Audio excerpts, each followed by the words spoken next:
You've probably heard companies talk about how they anonymize your data. They strip out your name, your address, and they say it's safe. It sounds pretty good, right?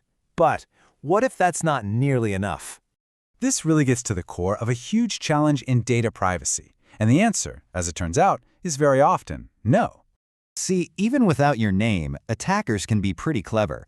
They can use techniques like re-identification to link different anonymous data sets together, and suddenly, they can pinpoint you. This is a huge flaw, and it's why we needed a much stronger mathematical guarantee of privacy. So today, we're going to break that down. By the end of this, you'll get what differential privacy is, the core idea behind how it works, and why it's such a critical tool for building responsible AI today. The real issue is that just a few seemingly harmless data points, like, say, your zip code, your birth date, and your gender, can combine to create a unique fingerprint. It's been shown time and again that by linking multiple so-called anonymized data sets, individuals can be re-identified with shocking accuracy. And that's the anonymization fallacy. So, how do we actually fix this? Well, the solution is a concept called differential privacy.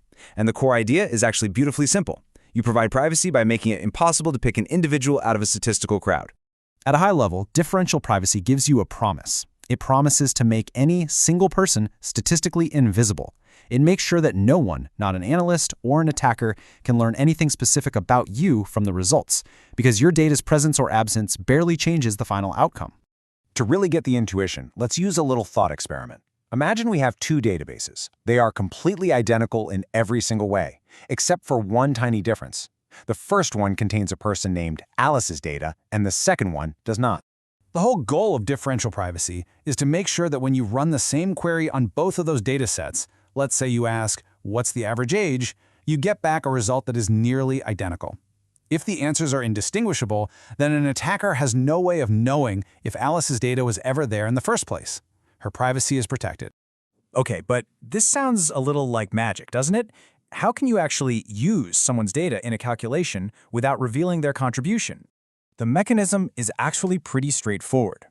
We add a small, very carefully measured amount of random mathematical noise to the final result.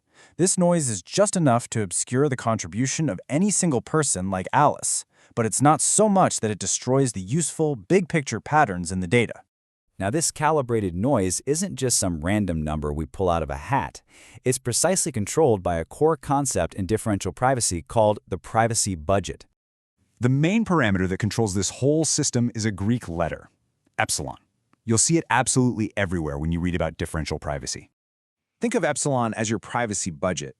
It quantifies the maximum amount of privacy that's leaked by any one query. It's basically the dial we use to tune the trade-off between how private the system is and how useful the results are. So here's how to think about that trade-off. A low epsilon means a small privacy budget. That means we have to add more noise, which gives you stronger privacy, but the data is a little less accurate. A high epsilon means a bigger budget, which means less noise and weaker privacy, but the data is more useful. It's a dial we can turn to find just the right balance. So how does this all apply to training these huge AI models? Well, the most common method is an algorithm called Differentially Private Stochastic Gradient Descent, or DPSGD for short. DPSGD just makes a couple of clever tweaks to the standard training process. For each training example, the model calculates an update, which we call a gradient. DPSGD does two things here. First, it clips that gradient, which just means it puts a maximum limit on its size. This stops any single data point from having too much influence. Second, it adds that calibrated noise to the gradients before updating the model. So clipping limits an individual's impact, and the noise completely hides it. And look, this isn't just some academic theory. Differential privacy is being used right now, out in the real world, by some of the biggest tech companies on the planet. For example, Apple uses it to learn which emojis are popular on your iPhone without ever reading your actual messages. Google uses it to analyze Chrome usage patterns to help find bugs.